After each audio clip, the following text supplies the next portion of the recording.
Hello students.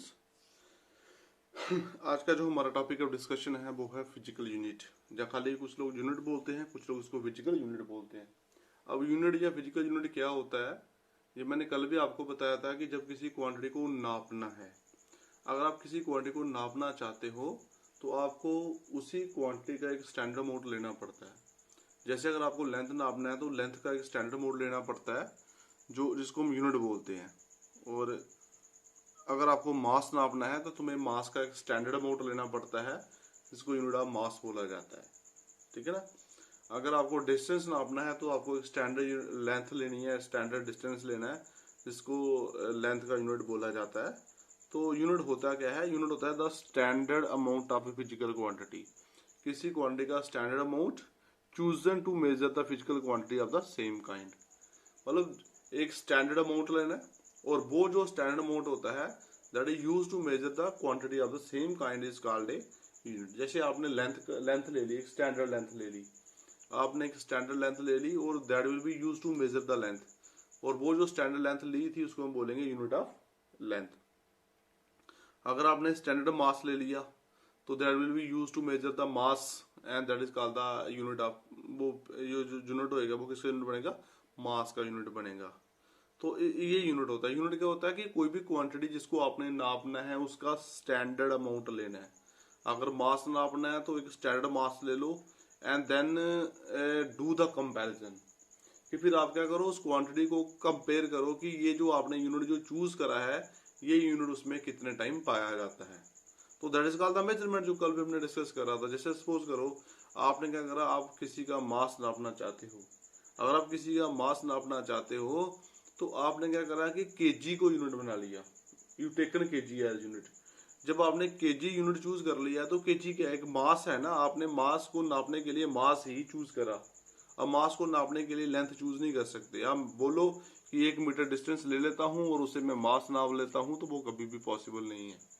तो अगर आपने लेंथ नापनी है तो लेंथ को ही लेना है। लेंथ लेंथ को नापता है, मास मास को नापता है, और जो आपका कोई और हो गया जैसे टाइम हो गया, वो टाइम को नापने में काम आता है। तो आपने क्या करा कि अगर आपने 1 kg लिया मास and that is taken your unit, वो आपका यूनिट बन गया। फिर आपने उसके बाद क्या करना है कि जिस क्वांटिटी का मास नापना है आपने कम उस क्वांटिटी में देखना है कि ये केजी कितने टाइम पाया जाता है। सपोज करो कोई बंदा 50 kg का है, इसका मतलब केजी में कितना टाइम पाया गया? 50 टाइम। तो ये मेजरमेंट है। मेजरमेंट क्या होती है कि पहले यूनिट चूज करना होता है और फिर देखना होता है कि ये यूनिट उस बॉडी में कितने टाइम कंटेन्ड है, उस क्वांटिटी में कितने टाइम कंटेन्ड है। This is called your measurement. तो यूनिट क्या होता है? ये एक क्वांटिटी, जो जिस क्वांटिटी को नापना है उसी का एक छोटा सा स्टैंडर्ड अमाउंट ले लेना है, और वो जो स्टैंडर्ड अमाउंट जो चूज करा जाता है that is called the unit. वो यूनिट होता है। ठीक है, उसको हम यूनिट बोलते हैं या फिर उसको पूरा नाम बोला जाता है physical unit. What is unit? Are physical unit. अब जो यूनिट होता है उसकी कुछ कैरेक्टरिस्टिक्स होती है। What are those characteristics? Now characteristics of unit. What are the characteristics of unit? पहली कैरेक्टरिस्टिक है कि it should not change with time. पहली कैरेक्टरिस्टिक तो ये है कि ये टाइम के साथ चेंज नहीं होना चाहिए। It should not change with time. जैसे जैसे टाइम चेंज होएगा ये चेंज नहीं होना चाहिए। It should not change with time. Unit आपने उसको मानना है जो टाइम के साथ चेंज ना होता हो। ठीक है, ऐसा ना हो कि आज कुछ है और कल कुछ और बन जाए, परसों कुछ और बन जाए, ऐसा उसको हम यूनिट नहीं बोल सकते। यूनिट वो होता है जो टाइम के साथ चेंज ना हो। It should B internationally acceptable. ऐसा यूनिट मानना है जो इंटरनेशनली क्या हो? Acceptable. It should B internationally acceptable. मतलब ऐसा यूनिट मानो जो पूरी दुनिया में एक्सेप्टेबल हो, जिसको सारी दुनिया माने, वो वाला यूनिट आपने ले लेना है। It should be well defined. ये वेल डिफाइन होना चाहिए, इसका डिफाइन भी होना चाहिए। आपको पता है जितने भी यूनिट्स हैं उन सबके डिफाइन है।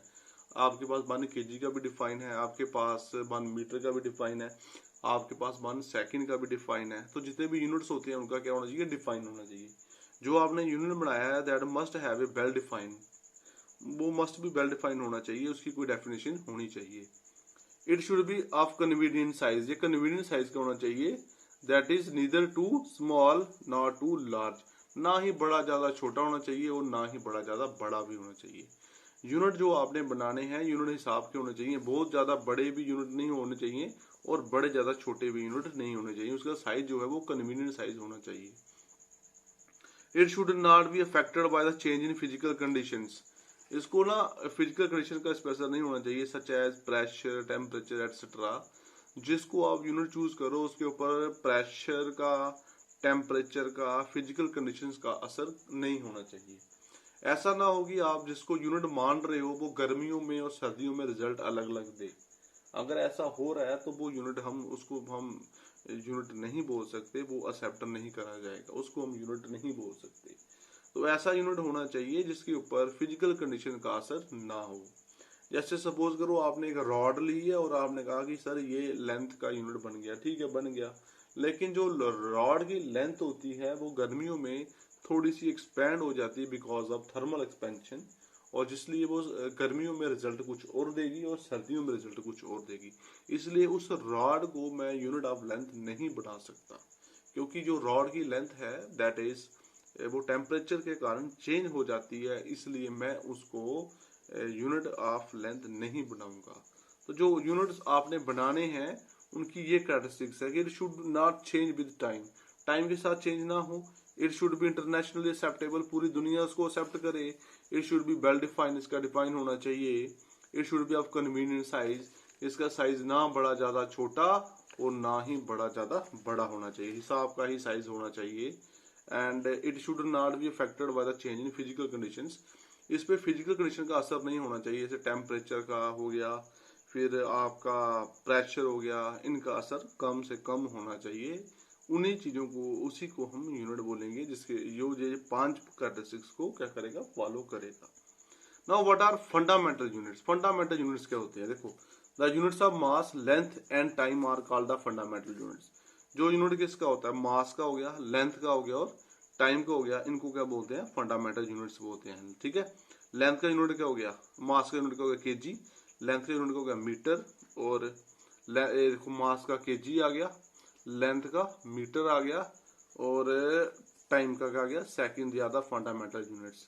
What are fundamental units? Units of mass, length and time, MLT। Mass का यूनिट हो गया केजी, लेंथ का यूनिट हो गया मीटर, और टाइम का यूनिट हो गया second. They are the fundamental units. In mechanics we treat length, mass and time as the fundamental quantities. हम मैकेनिक्स में मास को, लेंथ को, मास को, टाइम को फंडामेंटल क्वांटिटीज बोलते हैं because there is no other quantity which is simpler to them. ऐसी और कोई क्वांटिटी नहीं है जो इनसे ज्यादा सिंपल हो। They are the simplest one. इनसे ज्यादा सिंपलेस्ट क्वांटिटीज आपको नहीं मिलेंगी। The units of all other quantities mechanics can be obtained from them. और मैकेनिक्स में बाकी जितने भी यूनिट हैं वो सारे इनसे बन जाते हैं। इनको फंडामेंटल बोला जाता है। What are the fundamental quantities? Length, mass and time, they are the fundamental quantity. ये पहले स्टार्टिंग में है, बाद में आप देखोगे कि और ज्यादा फंडामेंटल ऐड हो चुके हैं। ये 3 है, बाद में ये 7 बन जाते हैं जो आपके नेक्स्ट आने वाले लेक्चरों में बनेंगे। तो फंडामेंटल मतलब लेंथ का, मास का और टाइम का।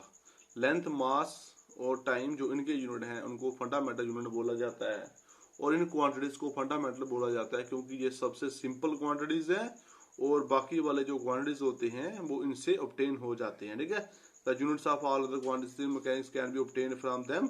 Length, mass and time can not be obtain from one another. एक चीज देखो बड़ी इंपॉर्टेंट है कि लेंथ हो गया, मास हो गया और time, they can not be obtain from one another. एक दूसरे से ऑब्टेन नहीं हो सकते। अगर मैं आपको लेंथ दे दूं, मैं बोलूं इससे मास बना लो, तो लेंथ और मास आपस में कनेक्टेड नहीं है। अगर मैं बोलूं लेंथ ले लो, इसे टाइम बना दो, तो वो टाइम भी नहीं बनता है। ये तीनों क्वांटिटियां टोटली इंडिपेंडेंट हैं, और जो टोटली इंडिपेंडेंट क्वांटिटीज होती हैं उनको फंडामेंटल बोलते हैं। जैसे हमारे फंडामेंटल क्या होते हैं, रोटी, कपड़ा और मकान, दिया द फंडामेंटल रिक्वायरमेंट्स। आजकल तो बड़ी सारी हमारी हो गई हैं, जैसे हम बोलते हैं इंटरनेट भी चाहिए, गाड़ी भी चाहिए, वो हमारे फंडामेंटल नहीं है। ठीक है ना, फंडामेंटल जो होते हैं वो रोटी, कपड़ा और मकान होते हैं, क्योंकि ये ऐसी 3 चीजें हैं जिनके बिना हमारा गुजारा नहीं हो सकता। ये टोटली इंडिपेंडेंट है।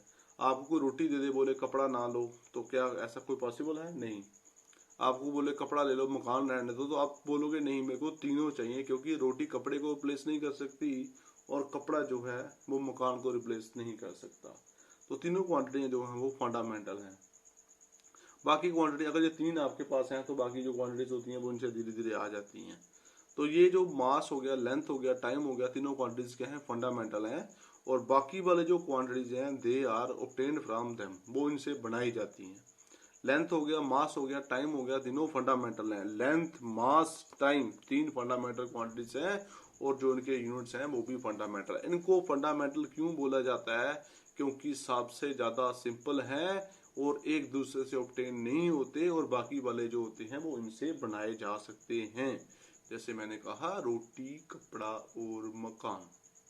रोटी, कपड़ा और मकान अगर आपको मिल जाते हैं तो देखो, रोटी, कपड़ा और मकान को मैं फंडामेंटल बोल रहा हूँ। वाई? वो तुम्हारे फंडामेंटल राइट्स हैं क्योंकि वो सबसे ज्यादा सिंपल है। अब रोटी से ज्यादा सिंपल क्या हो सकता है? कुछ भी नहीं है। कपड़ा, मकान, ये सबसे सिंपल है। और अगर आप, ये तीनों इंडिपेंडेंट है, रोटी, कपड़ा और मकान तीनों इंडिपेंडेंट है। रोटी कपड़े को रिप्लेस नहीं कर सकती, कपड़ा मकान को रिप्लेस नहीं कर सकता। और अगर रोटी, कपड़ा और मकान आपके पास हो तो बाकी जो क्वांटिटीज होती हैं दे कैन बी ऑब्टेन्ड। बाकी सारे जो आपकी रिक्वायरमेंट्स होती हैं वो धीरे धीरे फिर इनसे आ सकती हैं। अब देखो, दूसरा होता है ड्राइव्ड। अब जितने भी बाकी क्वांटिटीज हैं वो सारे क्या हैं? ड्राइव्ड यूनिट्स हैं। The units which are derived from fundamental units are called the derived units. ऐसे यूनिट्स जो फंडामेंटल से क्या होते हैं? ड्राइव होते हैं। Which are derived from fundamental, जो आपका फंडामेंटल है वहां से जो ड्राइव्ड होते हैं they are the fundamental units. एक तो होता है तुम्हारा फंडामेंटल, दूसरा होता है ड्राइव्ड। जो ड्राइव यूनिट्स वो यूनिट्स होते हैं जो फंडामेंटल से बनाए जाते हैं। ऐसे यूनिट जो फंडामेंटल से ड्राइव करे जाते हैं उनको ड्राइव यूनिट बोलते हैं। जैसे for example unit of speed is a drive unit. जो स्पीड का यूनिट है वो ड्राइव यूनिट है। आपको पता है स्पीड का फॉर्मूला क्या है? Distance upon time. स्पीड होती है डिस्टेंस अपॉन टाइम। और अगर आपको यूनिट ऑफ स्पीड निकालना तो वो क्या आएगा? इस फॉर्मूले में लगाओ, दैट इक्वल टू न्यूमरेटर में आएगा unit of distance upon unit of time. तो बड़ी unit of distance that is metre और यूनिट ऑफ टाइम को सेकंड, तो क्या बन गया? मीटर पर सेकंड। तो स्पीड का यूनिट क्या है? मीटर पर सेकंड। अब ये जो यूनिट है ये कहां से ड्राइव्ड है? It is derived from fundamental. देखो डिस्टेंस भी क्या था? फंडामेंटल डिस्टेंस क्या? लेंथ। और टाइम भी क्या? फंडामेंटल। तो दोनों फंडामेंटल से फंडामेंटल फंडामेंटल फंडामेंटल ने किसको बनाया? ये यूनिट। ये फंडामेंटल नहीं है। It is obtained from these two fundamentals, so it is a derived unit. ये कौन सा यूनिट है? ड्राइव्ड यूनिट है। तो वो यूनिट जो फंडामेंटल से बनाया जाता है उसको ड्राइव्ड यूनिट बोलते हैं। देखो लेंथ, मास और टाइम तीन फंडामेंटल है, इनके अलावा जो भी यूनिट आपको दिखेगा वो सारे क्या है? ड्राइव्ड यूनिट हैं। Then what is concept of mass? Mass क्या होता है? यू नो मास क्या होता है? Mass of a body defined as the quantity of matter content in the body. किसी बॉडी के अंदर कितना मैटर होता है उसको हम क्या बोलते हैं? मास बोलते हैं। It is independent of the shape, size and state of the body. ये बॉडी के शेप पे डिपेंड नहीं करता, साइज पे डिपेंड नहीं करता और स्टेट पे डिपेंड नहीं करता। खाली किस पे डिपेंड करता है? Quantity of matter. साइज कुछ भी हो उसके अंदर क्वांटिटी ऑफ मैटर कितनी है उस पर डिपेंड करता है मास। मास क्या होता है? Quantity of matter contained in the body. और ये किस पे डिपेंड नहीं करता? Does not depend upon the shape of the body, does not depend upon size of the body and does not depend upon state of the body. Shape पे depend नहीं करता, size पे डिपेंड नहीं करता, state पे depend नहीं करता है। It can not be zero. ये कभी जीरो नहीं हो सकता किसी बॉडी का मास। और यूनिट ऑफ मास क्या है? Kilogram. What is unit of mass? That is kilogram. Now what is length? Concept of length. The distance between two points in space is called length. दो पॉइंटों के बीच जो डिस्टेंस होता है उसको हम क्या बोलते हैं? लेंथ बोलते हैं। For example the distance between the two ends of A rod is the length of the rod. अगर आपके पास एक रॉड है, आपके पास क्या एक रॉड है और रॉड के जो दो एंड है उनके बीच जो डिस्टेंस है उसको क्या बोलेंगे? Length of the rod. That will be your length of rod. वो आपकी लेंथ ऑफ रॉड बन जाएगी। Any doubt? तो ये था आज का आपका लेक्चर। कल फिर नेक्स्ट अगले लेक्चर में कंटिन्यू करेंगे। ओके।